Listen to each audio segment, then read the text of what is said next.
আসসালামু আলাইকুম রহমতুল্লাহি ওবরাকাতুহু। সম্মানিত দর্শক, বাংলাদেশের রাজনীতি নিয়ে এখন দুটো শক্তিশালী বিদেশি পক্ষ খেলছে। এক পক্ষে রয়েছে আমেরিকা এবং ইউরোপ।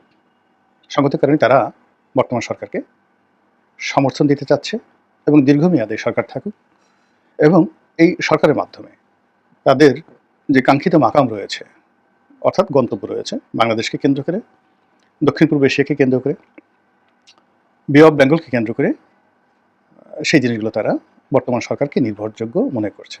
It's fact. ২ নম্বর হলো ভারত খেলছে বাংলাদেশকে নিয়ে। তাদের ১ নম্বর পছন্দ আওয়ামী লীগকে পুনর্বাসন করা, প্রত্যাবাসন করা, এবং সঙ্গে জাতীয় পার্টি, জাসদ, অন্যান্য যে সকল আওয়ামী লীগের সহযোগী সংগঠন রয়েছে তাদের মাধ্যমে। এবং এই কাজ করার জন্য তারা বর্তমান সরকারকে ব্যর্থ করে দেওয়ার জন্য সর্বোচ্চ শক্তি তারা নিয়োগ করছে। বিষয়টি নিয়ে আমেরিকার সঙ্গে ভারতের যে সম্পর্ক ওই লেভেলে ভালো না, এবং এখানে যারা আন্তর্জাতিক সম্পর্ক নিয়ে গবেষণা করেন বা বুঝেন তারা খুব ভালো করে জানেন যে এখানে প্রায় সব দেশেরই ত্রিমাত্রিক একটা সম্পর্ক থাকে। বাংলাদেশের যে সম্পর্ক, সেই সম্পর্কেরও ৩টা মাত্রা আমেরিকা রয়েছে। একটি মাত্রা হলো যে ওয়াশিংটন, দিল্লি, ঢাকা, মানে ওয়াশিংটন দিল্লির চোখে ঢাকা দেখবে, এটা এখনো চলমান আছে, আগেও ছিল। আরেকটি হলো যে ওয়াশিংটন ব্রাসেলস, মানে ইউর প্রধান হেড অফিস ঢাকা, যেটা এখনো চলমান আছে, এবং এটার ক্ষেত্রে ডক্টর মোহাম্মদ ইউনূস যেটা আগে বললাম। আরেকটি হলো ওয়াশিংটন ইসলামাবাদ ঢাকা, একটা সম্পর্ক আছে। এভাবে যদি আপনি রাশিয়ার দিকে যান, এভাবে যদি আপনি চীনের দিকে যান, এভাবে যদি আপনি দিল্লির দিকে যান, দিল্লি ঢাকার সম্পর্ক প্রায় সব ক্ষেত্রেই 3 ডাইমেনশন, মানে 3 ভাবে এই সম্পর্কটা তারা এগিয়ে নেয়। আমাদের দেশে এখনো পর্যন্ত আমাদের পররাষ্ট্র মন্ত্রণালয় এই 3D রিলেশনশিপ রক্ষা করার ক্ষেত্রে দক্ষতা অর্জন করতে পারেনি। ফলে তারা সবসময় ডাইরেক্ট রিলেশন, সবার সাথে বন্ধুত্ব, কারোর সাথে শত্রুতা নয়। এটা একটা কত বড় যে বোগাস টার্ম, এটা আমরা এখন হাড়ে হাড়ে টের পাচ্ছি। এনিওয়ে, আমরা অন্যান্য বিষয়গুলো আলোচনা না করে এখানে শুধুমাত্র বাংলাদেশের সঙ্গে দিল্লির যে সম্পর্ক, ত্রিমাত্রিক সম্পর্ক, সেই ত্রিমাত্রিক সম্পর্কটি আমরা আলোচনা করব। তাদের প্ল্যান এ, সেটা হলো আওয়ামী লীগ। এখন আওয়ামী লীগ যদি না থাকে তাহলে সেক্ষেত্রে তারা প্ল্যান বি, বিএনপি। তাদের প্ল্যান সি হলো এই ইসলামী যে দলগুলো, বাম ঘরানার যে দলগুলো, তাদের মধ্যে একটা ঐক্য করে সেখানে জামায়াত ইসলামীকে তারা অবশ্যই একটা মেজর রোল প্লে করার জন্য একটা সুযোগ করে দেবে। এই হলো তাদের 3D প্ল্যান। এখন এই 3D প্ল্যানগুলো কিভাবে কাজ করছে এই মুহূর্তে? 3টি প্ল্যানই একত্রে কাজ করছে, এবং এই কাজগুলো করার জন্য রয়ের যে অফিসগুলো রয়েছে, উইংসগুলো রয়েছে, তারা ব্যস্ত। অর্থাৎ জামাতের সঙ্গে যদি রয়ের কোনো সম্পর্ক থাকে, ওটা প্ল্যান এর গ্রুপ জানে না, দে ডু নট নো। বিএনপির সঙ্গে যদি প্ল্যান বি থাকে, ওখানে যারা কাজ করছে তারা অন্য দুটো গ্রুপ জানে না। আর 3টে গ্রুপের যে রিপোর্ট, সেই রিপোর্ট আলাদা আলাদা রিপোর্ট যায় অজিত দোভালের কাছে, অর্থাৎ নিরাপত্তা উপদেষ্টা, এবং তিনি এই বিষয়টা নিয়ে কেবল জনাব নরেন্দ্র মোদীর সঙ্গে আলোচনা করেন। আর নরেন্দ্র মোদী রাজনৈতিক অঙ্গনে পরবর্তীতে তিনি প্রয়োজন মনে করলে তিনি অমিত শাহ বা অন্য কারোর সঙ্গে, রাজনাথ সিং যিনি প্রতিরক্ষা মন্ত্রী রয়েছেন বা জয়শঙ্কর রয়েছেন, তার সঙ্গে তিনি আলাপ করলেও করতে পারেন। কিন্তু কূটনৈতিক লেভেলে, রয়্যাল লেভেলে যে আলাপ আলোচনাগুলো হয় সেটা এভাবে কাজ করে। আরেকটি বিষয়, সেটা হলো জয়শঙ্করের মাধ্যমে এবং রাজনাথ সিংয়ের মাধ্যমে, অর্থাৎ পররাষ্ট্র এবং প্রতিরক্ষা, বাংলাদেশের প্রতি চাপ প্রয়োগ করা।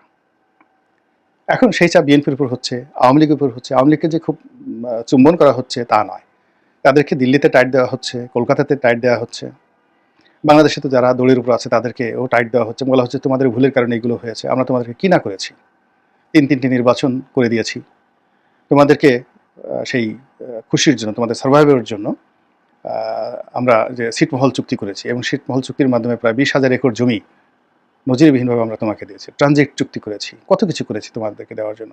আর তোমরা খালি এক তিস্তা চুক্তি হয় নাই অকৃতজ্ঞর মতো বলে বেরিয়েছে যে ভারতকে সব দিয়েছো ইত্যাদি ইত্যাদি বিভিন্ন কথাবার্তা। এই কথা বলে সকাল বিকাল আওয়ামী লীগকে অবদমিত করে তাদেরকে একেবারে রীতিমতো বাক্সবন্দী করার, বা তাদেরকে একেবারে যাকে বলা হয় মেরুদণ্ডহীন তাবেদার বানানোর জন্য সমস্ত চেষ্টা করা হচ্ছে। এবং ওখানে আওয়ামী লীগের মধ্যে A team, B team, C team তৈরি করার চেষ্টা চালাচ্ছে। দেশের ভিতরেও তাদের একটা টিম কিন্তু কাজ করছে পলিটিক্যাল লেভেলে, যেটা পররাষ্ট্র মন্ত্রণালয় এবং স্বরাষ্ট্র মন্ত্রণালয়।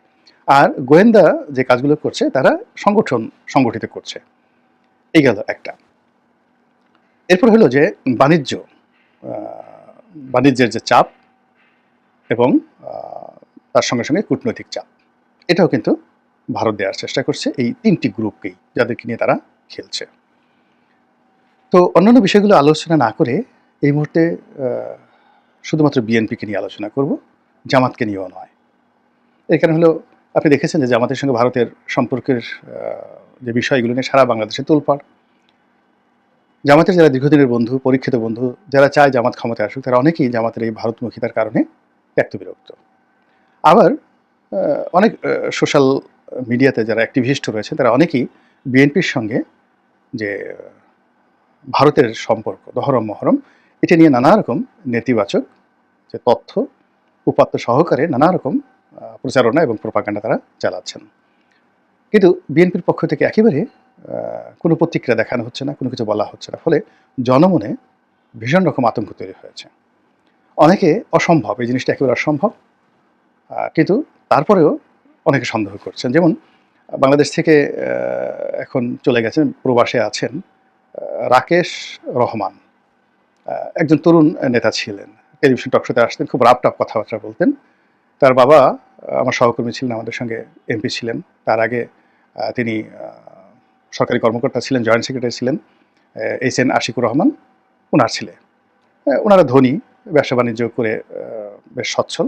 তো এই ভদ্রলোক বাংলাদেশে থাকতে তিনি আওয়ামী লীগের পক্ষে খুবই একেবারে নিজুম মজুমদারদের মতোই খুব অ্যারোগ্যান্টলি তিনি কথাবার্তা বলতেন। কিন্তু বিদেশে যাওয়ার পর তার একটা ভাবোদয় হয়েছে। এখন তিনি অনেক নির্জলা সত্য কথাগুলো বলা শুরু করেছেন, এবং তার সেই বক্তব্যগুলোর মধ্যে একটি বক্তব্য আমার দৃষ্টিতে এসেছে, কগনিজেবল।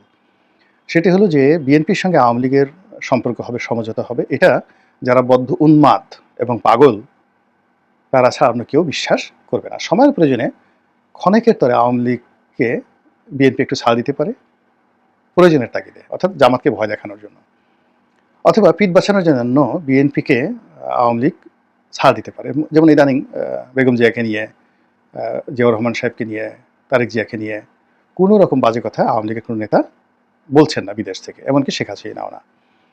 কিন্তু অতীতে তারা যে সকল অশ্লীল অশ্রাব্য কথাগুলো বলেছেন, সেগুলো কিন্তু ঘন ঘন সামনে চলে আসছে, এবং আগামীতে তাদের অবস্থা ভালো হলে ওই একই কথা তারা বলবেন। এর কারণ হলো, বিএনপিকে গালি দেওয়া ছাড়া তো আওয়ামী লীগের রাজনীতি হবে না।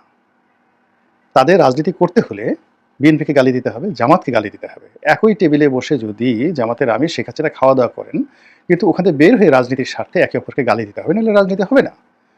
এবং এটা আমি প্রথম একেবারে নির্জলাভাবে, আজ যেভাবে রাকেশ রহমান বলেছেন, রাকেশ না, রাশেক রহমান, আমি নামটা, আমি সরি, আমার ছোটো ভাই, আমার ভাই আর কি, মনে কিছু করবে না, তিনি যদি এই জিনিসটা থাকেন। এই মুহূর্তে জাস্ট কথা, আমি তো স্ক্রিপ্ট ছাড়া কথা বলে অনেক সময় এলোমেলো হয়ে যায় আর কি। তো সালাউদ্দিন কাদের চৌধুরীর সঙ্গে আমার একদিন একান্তে অনেকক্ষণ, প্রায় 2-3 ঘন্টা বৈঠক হলো, তার কমার্শিয়াল অফিস, যেটা শরীফ ম্যানশনে। তার বাংলাদেশের শীর্ষ ব্যবসায়ী তিনি। আমি তখন চাকরি করি একটা পত্রিকাতে, খবর গ্রুপে। তো তার একটা সাক্ষাৎকার নেওয়া উপলক্ষে উনিও ভালো মুডে ছিলেন, প্রায় 2 ঘন্টা এরকম আলাপ আলোচনা। তখন তিনি স্বতন্ত্র দল করেন, বিএনপিতে যোগদান করেননি। তো যাই হোক, তো একটা সময় উনি বললেন যে শেখ হাসিনার সঙ্গে তার কেমন সম্পর্ক, বঙ্গবন্ধুর সঙ্গে তার কিরকম পারিবারিক সম্পর্ক ছিল, তার বাবার, তার পরিবারের। এগুলো বলে অনেকটা আবেগতাড়িত হয়ে গেলেন, এবং তিনি বিএনপিকে পছন্দ করেন না, বেগম জিয়াকে তো একেবারেই পছন্দ করেন না। এবং যে সকল কথা উনি বললেন আমাকে, মানে সেগুলো আমি বলতে পারবো না এখানে। এবং আপনি তার বিরক্তির সেই জিনিসগুলো আপনারা দেখতে পেরেছেন, যে উনি একবার বলে ফেলেছিলেন যে আগে জানতাম কুকুরের লেজ নাড়ায়, এখন দেখি লেজে কুকুর নাড়াচ্ছে।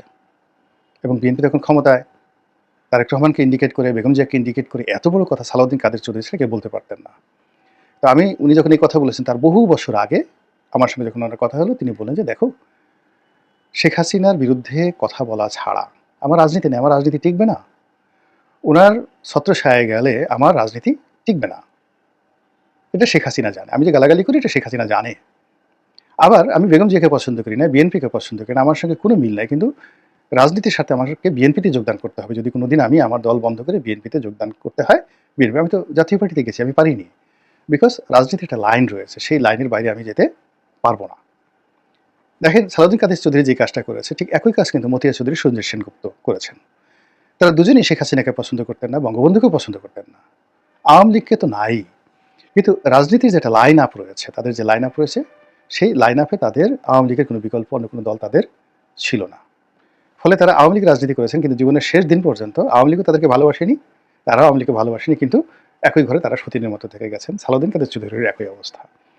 যদি কোয়ালিটি ধরেন, যোগ্যতা ধরেন, তাহলে সালাউদ্দিন কাদের চৌধুরীর নেক্সট ম্যান, মানে বিএনপির নেক্সট ম্যান হওয়া উচিত, সাধারণ সম্পাদক হওয়া উচিত ছিল, সংসদে মানে ডেপুটি লিডার হওয়া উচিত ছিল, বা সবচেয়ে বড় মন্ত্রিত্ব হওয়া উচিত ছিল। কিন্তু সংসদ বিষয়ক উপদেষ্টা বা এরকম কিছু একটা পদপদবি দিয়ে তাকে ওখানেই রেখে দেওয়া হয়েছে। তো ওখানে আপনি বুঝেন যে রিগ্রেটটা কোথায় ছিল এবং কোথায় আছে প্রত্যেকটা রাজনৈতিক দলের। তো সেই ক্ষেত্রে ভারতের সঙ্গে যে বিএনপির যে সম্পর্ক, এটারও একটা লাইন আপ রয়েছে। এই লাইন আপের কারণে বিএনপি কিন্তু ভারতকে পছন্দ করে না। This is the reality and this is the fact. কিন্তু প্রয়োজনের তাগিদে তাকে ভারতের সঙ্গে একটা সম্পর্ক স্থাপন করতে হয়। সে ক্ষমতায় যায় নিজের যোগ্যতা বলে, কিন্তু যেই মুহূর্তে ক্ষমতার চেয়ারে বসে, ওই চেয়ারকে কেন্দ্র করে একটা বলয় আছে। প্রত্যেকটা ক্ষমতার চেয়ার, এটা রামায়ণের যুগে ছিল, মহাভারতের যুগে ছিল, নেপোলিয়ন বোনাপার্টের যুগে ছিল, চতুর্দশ লুই ফ্রান্সের রাজা, তিনি যখন ক্ষমতায় বসলেন এবং পৃথিবীর সর্বকালীন অলমোস্ট ৭৬ বছর তিনি রাজত্ব করেছেন। চতুর্দশ লুই ৪ বছর বয়সে তাকে ক্ষমতায় বসানো হয়েছিল। এখন সেই চতুর্দশ লুই যে কর্মটা করেছেন, ঠিক সেম কর্মকাণ্ডটাও বেগম জিয়াকে করতে হবে, বা হয়েছে, তারেক রহমানকে করতে হয়েছে বা হবে। এবং এই কারণে কি হয়, ক্ষমতায় যাওয়ার জন্য সে বিএনপি ভারত বিরোধিতা করে, কিন্তু ক্ষমতায় বসার সঙ্গে সঙ্গে তাকে ভারতের সঙ্গে একটা নেগোসিয়েশনে আসতে হয়। এটা খুবই বিশ্রী, ভারতের জন্য খুব অস্বস্তিকর, বিএনপির জন্য খুব অস্বস্তিকর। এবং এই জিনিসটি এখন আবার অপরিহার্য, যেহেতু এখন ক্ষমতার একেবারে দ্বার প্রান্তে। এই দ্বার প্রান্তে যদি প্রকৃতি বিরূপ না হয় বা বিকল্প কিছু না হয়, কোনো দুর্ঘটনা না ঘটে, তাহলে গণতান্ত্রিক প্রক্রিয়াতে বা প্রসিডিউরে বিএনপির ক্ষমতায় না যাওয়ার কোনো কারণ নেই। আর ক্ষমতায় গিয়ে যেহেতু বিএনপি একাধিকবার রাষ্ট্র চালিয়েছে, সে জানে যে সেনাবাহিনীর মধ্যে কী আছে, সে জানে ট্রেড অ্যান্ড কমার্সে কী আছে, সে জানে এখানে রয়ের কতটা কার্যকর ভূমিকা রয়েছে, ইত্যাদি সব বিষয়গুলো। ফলে সে এখন থেকে প্রস্তুতি নিচ্ছে যে কোনো অবস্থাতে যেন মাঠের যে রাজনীতি, ভারত বিরোধী রাজনীতি, এটি যেন এই মুহূর্তে চাঙ্গা না হয়। আর ওটাই এখন বিএনপির যারা প্রতিপক্ষ রয়েছে, তারা ওটাকে বিএনপির অ্যাগেনস্টে ব্যবহার করার চেষ্টা করছে। আর এটাকে বিএনপি কীভাবে মোকাবেলা করবে, বিকজ এখনও পর্যন্ত যেহেতু ক্ষমতায় আসার জিনিসটা সম্ভাবনা পর্যন্ত আছে, কিন্তু সার্টেনিটি নাই, কনফার্মেশনটা নেই। তো সার্টেনিটি এবং কনফার্মেশন না থাকার কারণে তাকে মাঠের রাজনীতি কিন্তু এখন পর্যন্ত ঠিক রাখতে হবে। তো এই জন্য বেগম খালেদা জিয়া, যিনি বাংলাদেশে আসছেন, তাকে নিয়ে যেভাবে দিল্লির একটা প্ল্যান আছে, তারপর রয়ের একটা প্ল্যান আছে, জুবাইদুর রহমান যিনি এলেন, তাকে নিয়েও দিল্লির এবং রয়ের একটা প্ল্যান আছে, এবং তারেক রহমান কেন এলেন না, তাকে নিয়েও দিল্লির এবং রয়ের একটা প্ল্যান আছে। এবং যখন কোনো একটা বিষয় মার্কেটিং করা হয়, সেখানে লোভ থাকে, ভয় থাকে, অর্থাৎ ভয়ও তৈরি করা হয়, লোভও তৈরি করা হয়। ফলে বিএনপিকে যে ভারত হ্যান্ডেল করছে, সেখানে বিএনপির মনে যেভাবে ভয় ধরিয়ে দেওয়া হয়েছে, এবং একই সঙ্গে বিএনপিকে আবার লোভ দেখানো হচ্ছে। এখন সেই লোভ এবং ভয় এর মধ্যে আবার ঢুকে গেছে সামাজিক মাধ্যম, যেটা আগে ছিল না। এখন ইউটিউব অনেক শক্তিশালী, ফেসবুক অনেক শক্তিশালী। এখন ঢুকে গেছে এই আঞ্চলিক সমস্যা, যেগুলো আগে ছিল না। এই যে মায়ানমারের সাথে যে সমস্যাগুলো আগে ছিল না, এগুলো তো বিএনপিকে অ্যাসার্টেন করতে হবে, এগুলোকে বিএনপিকে পয়েন্ট আউট করতে হবে এবং সেইভাবে চলতে হবে। এবং সবচেয়ে বড় ব্যাপার হলো যে রাজনীতিতে, যেমন ধরেন আওয়ামী লীগ যদি ক্ষমতায় আসে, শেখ হাসিনা প্রধানমন্ত্রী, তারপর জামাত যদি ক্ষমতায় আসে, প্রধানমন্ত্রী হবেন ডক্টর শফিকুর রহমান, আর এনসিপি যদি ক্ষমতায় আসে, প্রধানমন্ত্রী হবে নাহিদ, এবং এটা তো সবাই, হাসনাত আব্দুল্লাহ সবাই বলেই দিয়েছেন যে ভবিষ্যতের প্রধানমন্ত্রী। কিন্তু বিএনপি এখনো পর্যন্ত তার যে প্রধানমন্ত্রী, সেই প্রধানমন্ত্রীকে সে লাইমলাইট আনতে পারছে না। কে প্রধানমন্ত্রী? তারেক জিয়া না বেগম জিয়া না জুবাইদুর রহমান? কে প্রধানমন্ত্রী? এবং যিনি সেনাপতি হবেন, সেনাপতি তো যিনি হবেন তাকে রণাঙ্গনে থাকতে হবে। এখন রণাঙ্গনের সঙ্গে সেনাপতির দূরত্ব, সেনাবাহিনীর মধ্যে মানে বিএনপির যারা কর্মী আছেন, তাদের মধ্যে সুপ্রিম লিডার নিয়োগ করার ক্ষেত্রে বা ধারণা তৈরি করার ক্ষেত্রে এখানে 1% ছাড় দিতে হবে না। রাজনীতি এমন একটা বিষয়, এখানে যদি জনাব তারেক রহমান সাহেবকে সুপ্রিম কমান্ডার হতে হয়, এখানে তার মা বাপ সবাইকে ভুলে যেতে হবে। যেভাবে বাদশা আলমগীর মানে সঙ্গে সঙ্গে সম্রাট শাহজাহানকে অ্যারেস্ট করে ফেলেছেন, ভাইদেরকে মেরে ফেলেছেন, এবং যতদিন এমনকি উনি যে মারা যাওয়ার পরে সম্রাট শাহজাহানকে তিনি দেখতে পর্যন্ত যাননি, তার সঙ্গে কোনো কথাবার্তাই হয়নি। দিস ইজ পলিটিক্স, রাজনীতি। তো এখানে রাজনীতিতে কখনোই ডুয়েল কারেন্সি চলে না, ডুয়েল নেতৃত্ব চলে না। আপনি শেখ হাসিনাকে দেখেন, সে কিন্তু তার নেতৃত্বের ক্ষেত্রে তার মেয়ে, তার বোন, তার ছেলে, তাদেরকে এক সুতো ছাড় দেয়নি। জয়ের কথা বলে বা শেখ রেহানার কথা বলে যদি শেখ হাসিনার সামনে গিয়ে একটু মুস্কি হাসছে, ওই দিন 1 ঘন্টার মধ্যে তার 32টা দাঁত কীভাবে নাড়িয়ে দেওয়া যায় তার সমস্ত চেষ্টা তিনি করেছেন। ফলে তিনি যতদিনই ছিলেন এবং এখনও পর্যন্ত একক কর্তৃত্বে তিনি সব কিছু চালাচ্ছেন। এই জায়গাতে তিনি কাউকে ছাড় দিচ্ছেন না যে ঠিক আছে আমি এখন বৃদ্ধ হয়ে গেছি, আমার পক্ষে জয় বলুক, আমার পক্ষে অমুক বলুক, অমুক বলুক, নো। তো এই জায়গাটাতে কি করছে, র খেলে দিয়েছে বিএনপিকে। বিএনপির মধ্যে খেলে দিয়ে আগে 3টি ধারা ছিল, 2টো ধারা ছিল, লন্ডন, ঢাকা, বেগম জিয়া, তারেক জিয়া, এবং তার মধ্যে এখন জুবাইদুর রহমান চলে এসেছে। আবার জুবাইদুর রহমানের সাথে সাথে কিন্তু দেখেন শর্মিলীও চলে এসেছেন, কোকুর ওয়াইফ। ফলে এই শর্মিলী, কোকির ওয়াইফ যত হাসি খুশি মুখে আসছেন, এরা যদি এই বাংলাদেশের এই পরিবেশে মোটামুটি 2-3 মাস থাকেন, আপনি এই হাসি দেখতে পাবেন না, এবং সেটা রয়ের প্ল্যান অনুযায়ী সমস্ত কিছু হয়ে যাবে। কাজেই বিএনপিকে হিসাব করতে হবে। সে যে এখন যেইভাবে হিসাব করছে, আমি ক্ষুদ্র মানুষ, রাজনীতিতে বিএনপির যারা আছেন সবাই আমার চেয়ে অনেক অভিজ্ঞতা, কিন্তু আমি তো যেহেতু একটা ভিন্ন অ্যাঙ্গেল থেকে দেখছি, সেই ভিন্ন অ্যাঙ্গেলে আমার কাছে হিসাব মিলছে না। তারা বন্ধু নির্বাচনেও স্ট্রেট ওয়েতে তারা বন্ধু নির্বাচন করতে পারছে না। আবার শত্রু তৈরি করার ক্ষেত্রে প্রতিদিনই তারা একটার পর একটা শত্রু তৈরি করে ফেলছে। সিভিল সোসাইটিতে, ব্যবসায়িক সেক্টরে, সব সেক্টরে বিএনপি অসংখ্য শত্রু তৈরি করছে, কিন্তু বন্ধু তৈরি করতে পারছে না। আপনারা কি কখনো দেখেছেন সুন্দরবনের বাঘ একা একা থেকে কোনো দিন শিয়ালের সঙ্গে একটু পরামর্শ করেছে যে আসো, আমার সময় কাটে না, একটু আলাপ আলোচনা করি?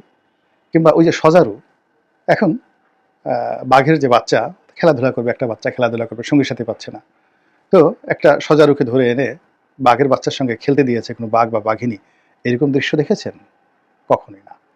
প্রকৃতির বড় বড় প্রাণীরা একা থাকেন, একা থাকেন, তানহা, একা থাকেন, একা চলেন, আর তারা বন্ধুত্ব করেন তাদের মতো করে, তাদের পর্যায়ে, বিয়ে শাদী থেকে শুরু করে সামাজিক সম্পর্ক, ব্যক্তিগত সম্পর্ক, বন্ধুত্ব সম্পর্ক, ওই পর্যায়ে। রাজার বন্ধু কখনো ফকির হয় না, জ্ঞানীর বন্ধু কখনো নির্বোধ হয় না।